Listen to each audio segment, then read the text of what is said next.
Happy New Year everybody, umwaka mushya muhire ku bantu bakurikiye gamithepsychologist. Ndabashimiye cyane kwa mudukurikira. Tumaze kugira aba subscribers barenze 4,000 kandi ntabwo byari gushoboka iyo utaza kugira ngo ukurikirane ibiganiro byacu bya gamithepsychologist. Ndagushimiye cyane mbikuye ku mutima kandi kwifuriza ngo uno mwaka dutangiye uzakubere umwaka mwiza, umwaka uzagira ubuzima bwiza, ubukire bw'ingeri zose. Mu kiganiro cyacu cya mbere cyo mwaka wa 2026 tugiye kuganira ku bintu ushobora gukora igihe ushaka kugera ku ntego zawe izo arizo zose. Abantu tugira intego zamuka giye atandukanye, intego z'ubuzima, ukavuga uti ngenda ndashaka kugira ngo ngire ubuzima bwiza, ngire umubiri umeze gutya na gutya. Hari intego zo kuba umukire cyangwa se zo kugira ubukungu bwifashe neza. Hari intego zo kugira career cyangwa se mu kazi, kugera ku ntego zigiye zitandukanye. Abantu tugenda tugira intego zigiye zitandukanye, ariko ntabwo ariko twese tuzigeraho. Wibuke ko ndi psychologist cyangwa se umuhanga mu bijyanye n'imitekerereze n'imyitwarire. Bishatse kuvuga yuko ubumenyi ngusangiza ni bwa bumenyi buba bwizewe yuko uramutse ubwubahirije ushobora gutuma ugera ku ntego zawe kurusha ubundi bumenyi ushobora gusanga ahandi hantu ahari hose. Ndibuze gusangiza ibintu 7 uramutse ubikurikije neza byakorera kuba wagera ku ntego zawe, intego iyo ari yo yose. Ntibagwe gukora subscribe, like, share na comment. Nge nitwa gamithepsychologist nko nabivuze. Iyi YouTube channel ukuraho ubumenyi bujyanye n'imitekerereze cyangwa se umenya muntu, ariko ukaba ari ubumenyi bugomba kugufasha kugera ku ntego zawe izo arizo zose wifuza kugeraho. Ino YouTube channel ivuga mu rurimi rw'ikinyarwanda ndetse twaratangiye no gutanga content cyangwa se ubumenyi mu rurimi rw'icyongereza. Mu YouTube channel uzakuraho ubumenyi mu ndimi 2. Reka dutangire. Ese nibe bintu ushobora kwifashisha muri uno mwaka dutangiye kugira ngo ubashe kugera ku ntego zawe izo arizo zose? Hari ikintu ushaka guheraho kandi nicyo kintu ntekereza yuko kiba gihatse ibindi byose. Ikintu kijyanye no kugira intego, ariko intego iri ku rwego hejuru. Mu cyongereza ni bimwe bashobora kwita kugira purpose. Purpose ubundi ni ya ntego ishobora gutuma wumva ko ubuzima bufite icyo busobanuye kubera yuko uri murayiharanira. Hari abantu usanga abaye ugasanga ubuzima bwe ni ukugenda akabyuka akarya cyangwa se agashaka icyo kurya, ubuzima bukaba burangiriye aho ngaho. Ariko twibuke yuko abantu tubeshwaho no gutekereza mu gihe cy'ahazaza. Ukavuga uti ese ni cye kintu ushobora kuba nakora nkaba nakigeraho kikaba kimfitiye ubusobanuro buhambaye. Ku bantu wenda usanga bakunda gusenga cyane, usanga bavuga ati ibintu ngomba gukora byose ngomba kubikorera Imana, cyangwa se ngomba guharanira kuzagira ubuzima bwiza nyuma y'ubuzima tubaho. Ugasanga ni ikintu kimumotiva cyangwa se kimutera imbaraga ku munsi. Ariko ntabwo ari aho ngaho honyine biba bikenewe. Mu buzima bwacu bwa buri munsi dukeneye kugira purpose cyangwa se ikintu gituma twumva twahora tuzinduka, tukajya kuvunika, tukajya kubaho ubuzima dukunze, ibintu bigiye bitandukanye dukora mu buzima. Usibye purpose, ni na byiza nanone kuba ufite intego ushaka kugera, kubera yuko nta kintu wageraho muri uno mwaka niba nta n'ikintu ushaka kugeraho. Ugomba kuba hari ikintu wifuza kugera, ukavuga uti uno mwaka ngomba kugera ku ibi n'ibi, nkakora ibi n'ibi, abantu nkabageza ku ibi n'ibi, ndetse ugakora ku buryo bintu biri buze kuba bifite ubusobanuro kuri wowe bwimbitse. Kubera yuko ifite intego ukavuga uti nzakora reports 100, nzakora amafaranga ya n'aya, ariko ugasanga nta busobanuro wabihaye, ntabwo izo ntego by'ukuri ntabwo bigutera imbaraga zo kuba wabigeraho. Niba ushaka kugera ku mafaranga runaka, ni gute wabihuza n'ibintu bifite agaciro kuri wowe? Ndashaka ko mu muryango wanjye hatazagira umuntu ugira ikintu mbura n'urugero. Urumva ni ibintu bifitiye agaciro kuri wowe, nubwo uri guharanira kugera ku ntego runaka mu buryo bw'ubukungu, ariko kuri wowe bifite ubusobanuro buremereye. Intego y'ubuzima, intego ifite ubusobanuro bwimbitse, purpose in life, nicyo kintu cya mbere nakwifuza ko buri muntu wese yagira kugira ino channel kugira ngo abashe kugera ku ntego yari yose. Nugira intego ifite ubusobanuro bwimbitse kuri wowe, ifite ikisobanuye kuri wowe, bizagutera imbaraga buri munsi, bitume intego ushaka kugeraho uzigeraho mu buryo bworoshye. Ikindi kintu cya kabiri nacyo gifite akamaro nka purpose, ni ukwiga ikintu kijyanye no guhindura imitekerereze cyangwa se mindset, uburyo dutekereza.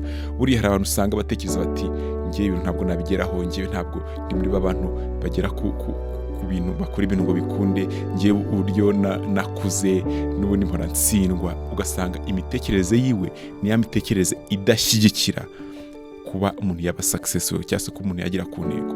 Ni gute dushobora gutekereza mu buryo bufasha tugera ku ntego? Ugatekereza uti ibi bintu nabishobora, ibi bintu nishaho umuhati biri buze gukunda, nta kintu cyananira ndamukanyishizeho imbaraga zanjye zose. Kandi mu by'ukuri niko bimeze. Ubundi abashakashatsi bavuga yuko iyo ubasha kugira intego ukanatekereza uburyo wayigeraho, akenshi icyo kintu uba wanagishobora.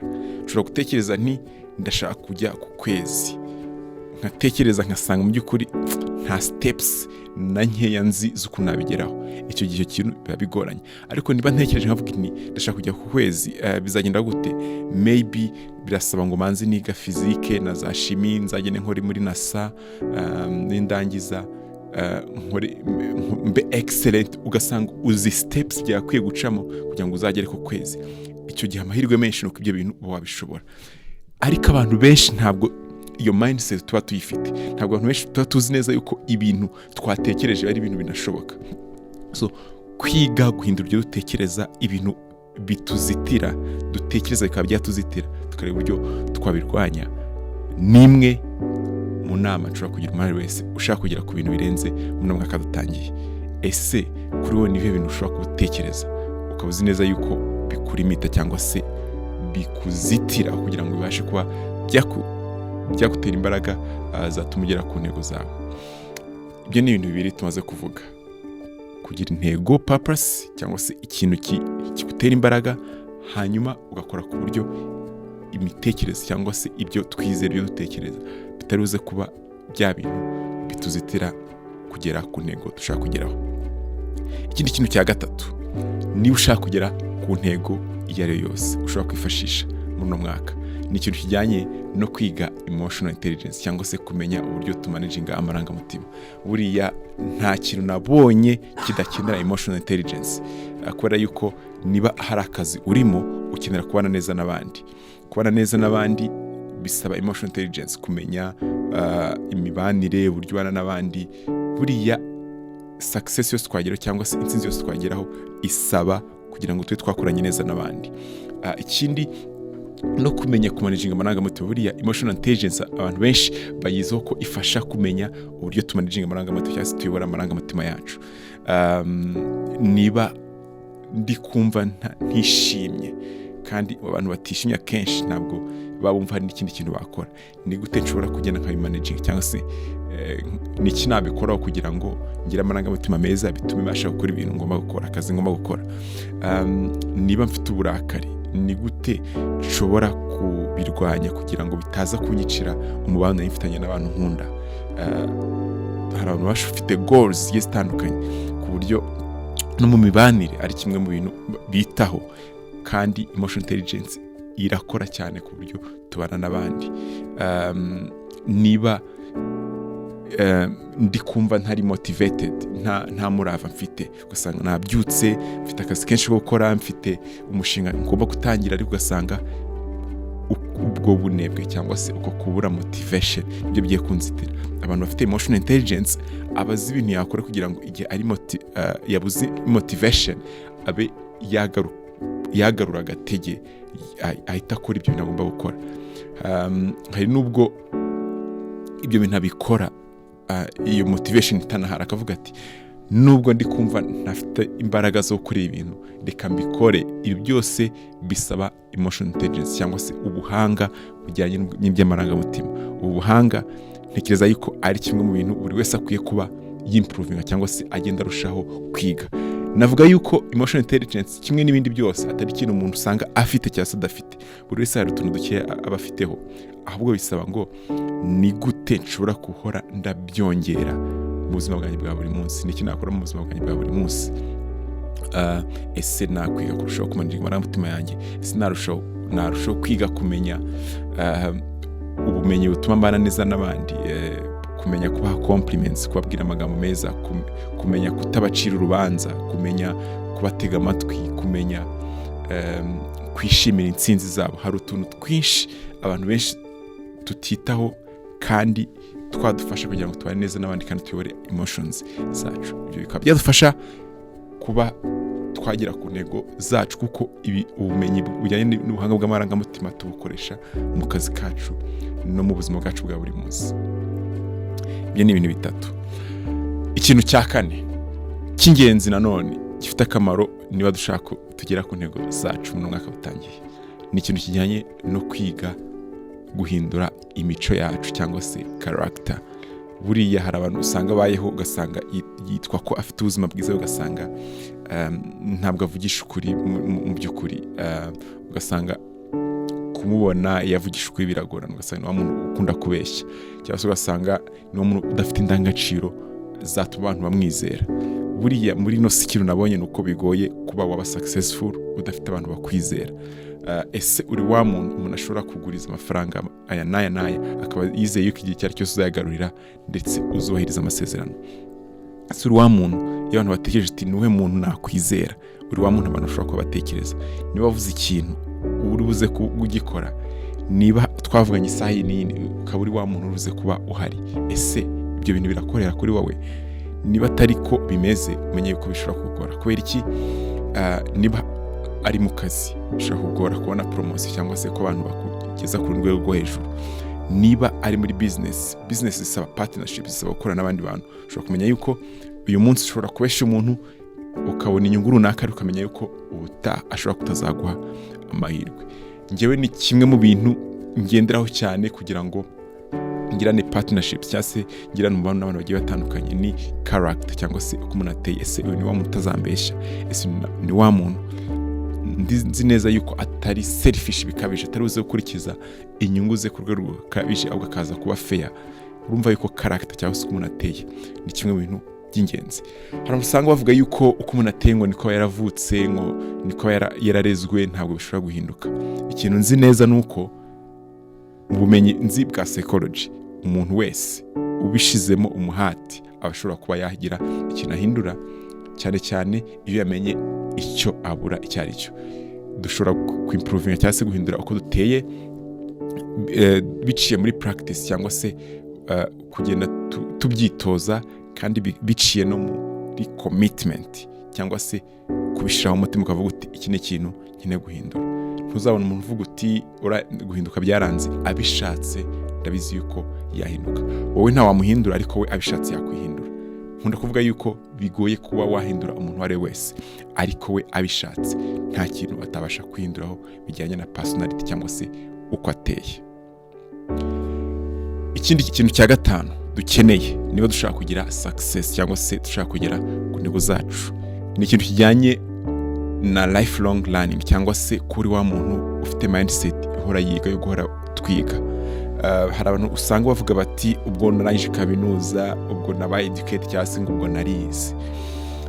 Nubwo amashuri ari kimwe mu bintu bibigiramo uruhare kugira ngo tugire success yari yose mu buzima, ariko nta kintu gishobora gusumba kuba umuntu uhora wiga. Hari abantu benshi usanga batarangije kaminuza cyangwa se amashuri ahambaye, aho ugasanga babaye abakire ba mbere ku isi. Ikintu cyatumye babigeraho ntabwo ari uko batize.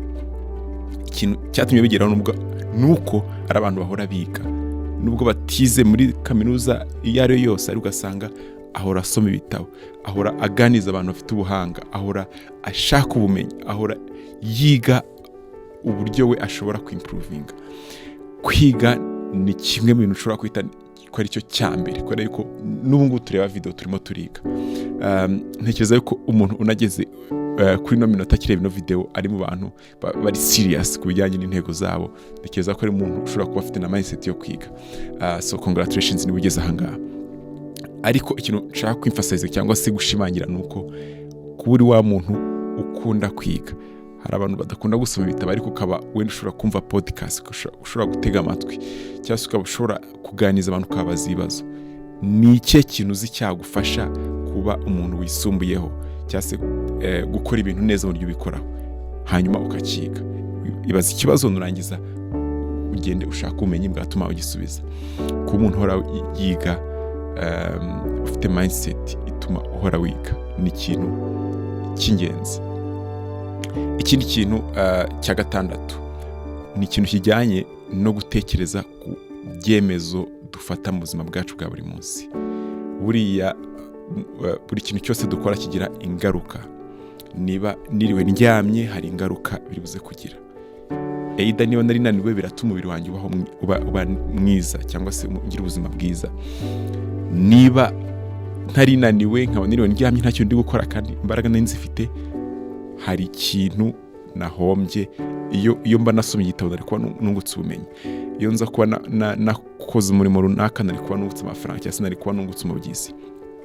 Buriya kuba tudatekereza ku tuntu dutoya tuba mu buzima bwacu bwa buri munsi n'ingaruka bishobora kugira, bishobora kutubuza amahirwe yo kubyaza umusaruro igihe cyacu tugira. Hari umuntu umwe nkurikira kuri YouTube, we aba afite schedule cyangwa se kuri kalendari ye aba yujuje ibintu agomba gukora buri munsi. Akavuga ati buri saha buri munota wanjye mfite ku munsi ngomba kuba mfite ikintu ndi gukora. Nintaba ndyamye, urabizi ko tugomba kuryama amasaha 8 cyangwa se 9 bitewe n'ayo umubiri wacu ukeneye.